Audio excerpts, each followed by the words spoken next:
कधी भासू नये म्हणून काका हे नेहमीच मागे उभे राहिले की ह्याच्यासाठी उभे राहिले की आपल्या मुलाला गरज असली तरी मी आहे आणि गरज नसली तरी मी आहे. काकांना बऱ्याचशा वेळेस बोलता आलं नाही, पण आज मला वाटतं की सर्वांसमोर मी सांगतो, काका मी तुमच्यावर प्रचंड प्रचंड प्रेम करतो आणि काका आणि पुतण्याचं नातं कसं असलं पाहिजे त्याचं ज्वलंत उदाहरण आज या स्टेजवरती आहे.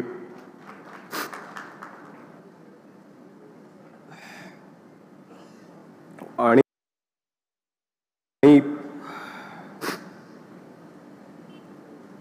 मुलगा म्हणून साहेबांनी कधीच आम्हाला रोखलं नाही. म्हणजे वडील म्हणून असतं ना की तू हे कर, तू ते कर, असं झालं पाहिजे, असं केलं पाहिजे. आई वडिलांनी आम्हाला मोकळी सूट दिली होती. एकच गोष्ट सांगितली, तुम्ही अभ्यास करा, तुमचं शिक्षण पूर्ण करा. भैया केमिकल इंजिनियर झाले, धीरज MBA ते झाले, मी आर्किटेक्ट झालो. परंतु मला वाटतं की त्यांच्याकडून ही गोष्ट शिकण्यासारखी होती की मुलांवर कधी कुठल्याही गोष्टीचा दबाव आणण्याची गरज नाही. त्यांची स्वप्ने त्यांना जगू द्यावी, त्यांना आयुष्यात जे करायचं आहे ते करू द्यावं. आपण खंबीरपणे फक्त त्यांना जिथे उडायचे त्यांच्या उडाणासाठी, भरारीसाठी आपण फक्त हवा द्यावी, तेवढंच काम त्यांनी केलं.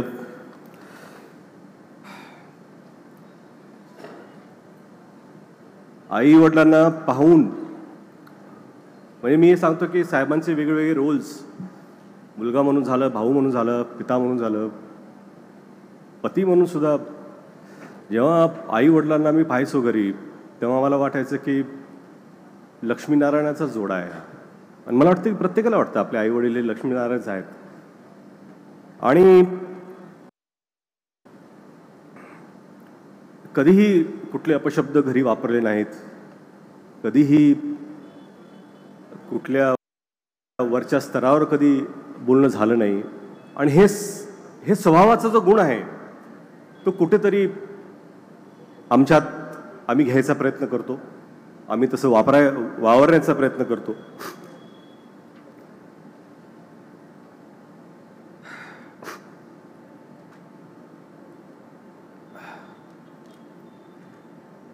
बोलण्यासारखं बरंच आहे. राजकीय त्यांच्या कारकिर्दीत काय काय झालंय इथले मान्यवर बरंच बोलतील, पण तुम्हाला एवढं सांगायचं आहे की साहेबांचा पुतळा इथे आहे. त्यांच्याकडून आपण खरंच प्रेरणा घेतली पाहिजे. कार्य म्हणून तर घ्याच, परंतु विलासराव देशमुख एक व्यक्ती म्हणून तुम्ही प्रेरणा घ्यावी, एवढीच अपेक्षा करतो. परत एकदा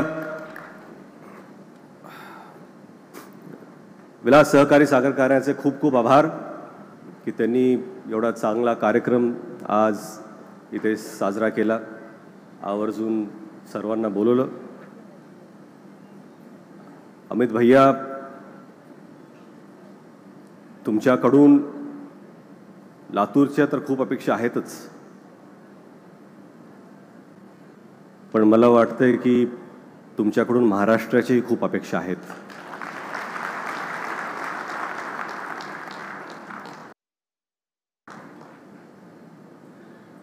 आणि आता ती वेळ आलेली आहे की तुम्ही ते पाऊल घेतलं पाहिजे. तुमच्यासाठी खूप खूप शुभेच्छा भैया. जय हिंद, जय महाराष्ट्र. व्यासपीठावरील सहकारी साखर कारखान्याच्या परिसरामध्ये माजी मुख्यमंत्री विलासराव देशमुखांच्या पूर्णाकृती पुतळ्याचं अनावरण पार पडतंय आणि त्या कार्यक्रमाची थेट दृश्य आपण पाहतो. या कार्यक्रमाच्या निमित्तानं व्यासपीठावर भाषणाच्या दरम्यान रितेश देशमुख हे भाऊक झाल्याचं देखील पाहायला मिळाले.